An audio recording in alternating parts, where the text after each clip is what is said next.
चलिए हम आज आप लोग को अपना ब्लड बैंक दिखाते हैं हम आपको। तो ब्लड बैंक में यहाँ से इशू काउंटर हो जाता है, यहाँ से हम लोग ब्लड किसी को इशू कर देते हैं अगर किसी को चाहिए। तो ये एरिया जो है इसमें हम लोग ब्लड को डोनेट करेंगे। यहाँ पे वो जो ब्लड डोनेट करेंगे तो उनके लिए होता है जो बॉल को, क्योंकि ब्लड बैंक आज 14 अप्रैल है, अंबेडकर साहब की जयंती है। तो ब्लड बैंक की शुरुआत हम पहले अपने ब्लड से करेंगे, क्योंकि युद्ध में सबसे पहले सेनापति को उतरना होता है। तो काउंसलिंग रूम में होता क्या है कि अगर किसी के ब्लड में कोई बीमारी है तो यहाँ आके उसे बता दिया जाता है, और अगर कोई हिचकिचा रहा है देने से ब्लड तो उसे काउंसलिंग करके उसे थोड़ा सा हिम्मत बढ़ा दिया जाता है। अब हम लोग यहाँ ब्लड डोनेट करेंगे और पूरे देश के यही उम्मीद करेंगे कि बड़ा मुश्किल से कोई आता है मरीज, जब कोई बहुत सीरियस रहता है तभी उसे ब्लड की डिमांड होती है, और जब वो हॉस्पिटल में जाता है कि कोई लखनऊ एडमिट है, कोई मुंबई है, कोई कहीं है, और जब ये कहा जाता है कि आप एक डोनर लेके आइए तो वहां उसके लिए बहुत दिक्कत हो जाता है। तो हम लोग का प्रयास यही है।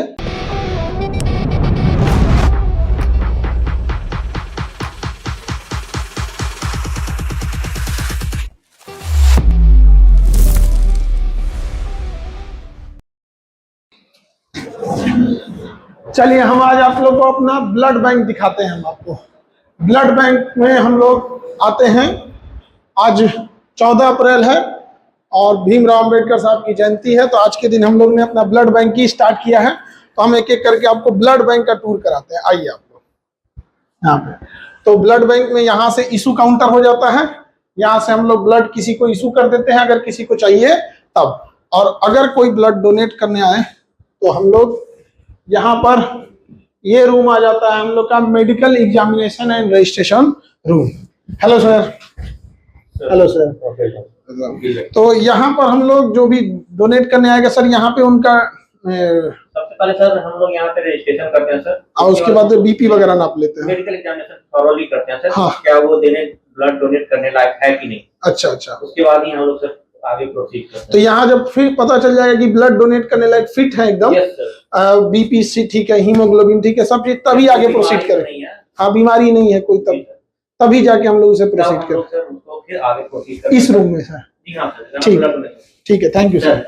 तो अब हम लोग इस रूम में आ जाएंगे डोनेट करने के लिए। यहाँ ब्लड डोनेशन रूम, रक्तदान कक्ष यहाँ पर। हेलो सर, नमस्ते। नमस्ते सर। तो ये एरिया जो है इसमें हम लोग ब्लड को डोनेट करेंगे यहाँ पे। तो यहाँ पे ब्लड डोनेट, अच्छा ये वो जो ब्लड डोनेट करेंगे तो उनके लिए होता है, ये जो बॉल को, अच्छा यहाँ पे। और इसमें अभी ये वाला रेडी है, ये आपके लिए। अच्छा ये रेडी है यहाँ पर। तो इसमें आज हम शुरुआत करेंगे। हम आज क्योंकि ब्लड बैंक आज 14 अप्रैल है, अंबेडकर साहब की जयंती है। तो ब्लड बैंक की शुरुआत हम पहले अपने ब्लड से करेंगे, क्योंकि युद्ध में सबसे पहले सेनापति को उतरना होता है। तो ये रेडी है अभी। हाँ यस सर, ये वाला बैग रेडी है। तो हम थोड़ा सा अभी टूर करके आते हैं अपने ब्लड बैंक का, फिर हम आके यहाँ डोनेट करते हैं। इधर चलते हैं। अगर ब्लड डोनेट करने के बाद हम लोग यहाँ पे कुछ खाना पीना खाना हुआ, रिफ्रेशमेंट करना हुआ, तो इसमें क्योंकि ब्लड डोनेशन के बाद थोड़ा सा किसी को भी अगर भूख लग, थोड़ा सा एनर्जी के लिए जूस हो गया, कुछ मीठा चीज हो गया, कुछ फ्रूट्स हो गए, तो यहाँ दिए जाते हैं उन लोगों को इस एरिया में। और इसके इधर देखते हैं हम लोग, तो ये हो गया काउंसलिंग रूम हो गया। तो काउंसलिंग रूम, हेलो मैम। तो काउंसलिंग रूम में होता क्या है कि अगर किसी के ब्लड में कोई बीमारी है तो यहाँ आके उसे बता दिया जाता है, और अगर कोई हिचकिचा रहा है देने से ब्लड तो उसे काउंसलिंग करके उसे थोड़ा सा हिम्मत बढ़ा दिया जाता है। Thank you. तो ये हो गया यहाँ पे। और ये रूम है हम लोग का एफरेसिस रूम।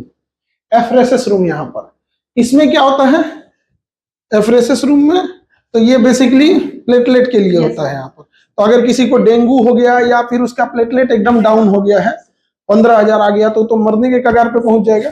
तो ये किसी दूसरे मरीज, अस्वस्थ इंसान से ब्लड ना लेके केवल प्लेटलेट निकालते हैं। अच्छा, प्लेटलेट दे देते हैं। ये मशीन हो गई एफरेसिस मशीन। तो यहाँ लेटने के बाद ब्लड लेंगे और ब्लड में से केवल प्लेटलेट निकल, और बाकी ब्लड वापस चढ़ा देते हैं मरीज को वापस। मतलब जो मरीज नहीं, जो ठीक ठाक आदमी है, तो उसको ज्यादा कुछ तो फील नहीं होता होगा, थोड़ा प्लेटलेट निकलता है। होल ब्लड से तुलना में उसके लिए जो डोनर है उसके लिए ज्यादा ठीक है, ज्यादा ठीक है। अच्छा, अब हम लोग यहाँ से ब्लड लेने के बाद कहाँ जाते हैं लोग, अच्छा, ये ब्लड बैंक का सारा सिस्टम अलग रहता है अंदर। हाँ, ये इन लोग का अलग रहेगा, सब कुछ सेपरेट यहाँ पर। ये हो गया हम लोग का सेरोलॉजी डिपार्टमेंट। सेरोलॉजी डिपार्टमेंट, इसमें हम लोग का बीमारी वगैरह की जांच वगैरह करके और फिर इसमें हम लोग ब्लड को रख देते हैं। ये मशीन हो गई ब्लड रखने के लिए, इसके अंदर हम लोग मशीन को रख देते हैं। डॉक्टर लोग समझेंगे इसको बेहतर ढंग से। ये रिकॉर्ड रूम हो गया इसमें। अच्छा, इसमें पूरा रिकॉर्ड मेंटेन होगा, कौन क्या किया कितना नहीं यहाँ पे, और जो ब्लड बैग वगैरह सब यहाँ रख दिए, स्टोरेज एंड रिकॉर्ड यहाँ पर।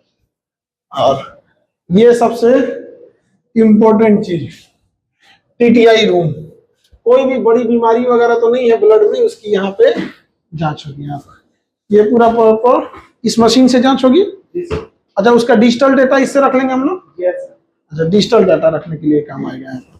और बाकी इसे मैनुअल के भी काम करेगा, डिजिटल भी काम कर देगा। ठीक है, अब ये रूम है स्टोरेज एंड कंपोनेंट प्रिपरेशन। यहाँ पे एक ब्लड से हम लोग क्या क्या दूसरी चीजें बना सकते हैं। तो इसमें डबल गेट रखना होता है ताकि कोई ना जा सके यहाँ पर।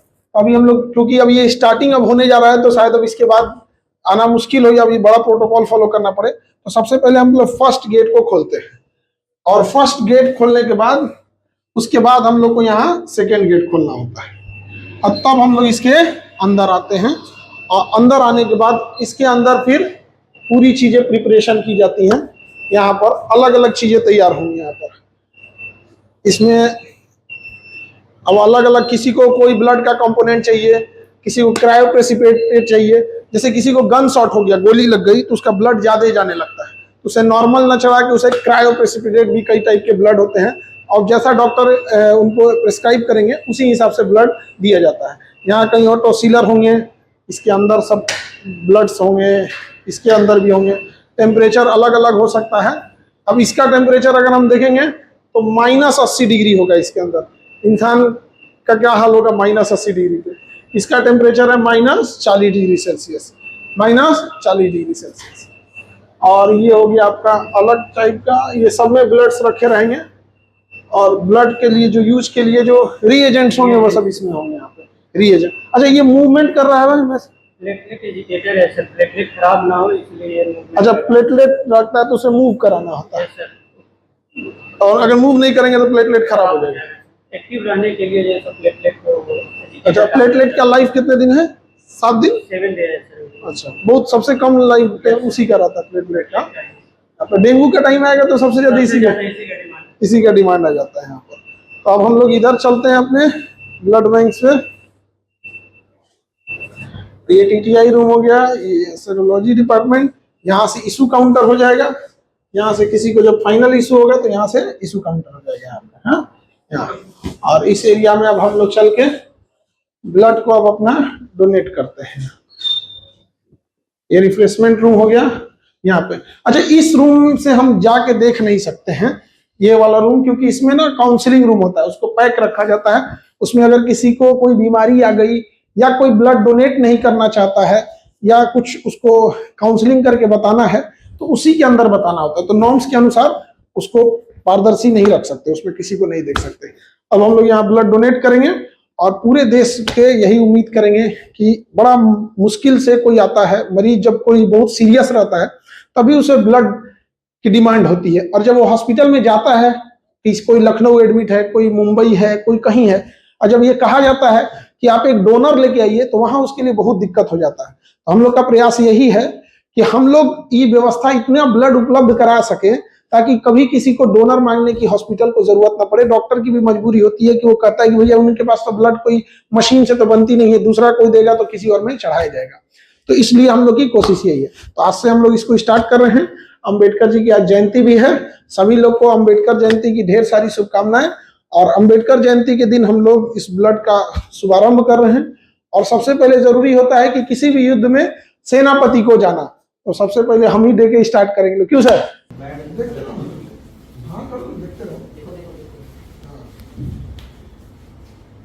देखिए, ब्लड बैंक, ब्लड डोनेट करने वाले लोग को एक बात बोलते हैं कि आप ब्लड दीजिएगा ना, आपको कुछ भी फील नहीं होगा। बस होता क्या है ना कि लोग ब्लड बैग देख लेता है बैग देख लेता है ना तो डर जाते हैं लोग। तो आप डोनेट करने के बाद जब आप देखते हैं कि मेरा इतना ब्लड निकल गया तो आपका साइकोलॉजिकल इफेक्ट पड़ता है।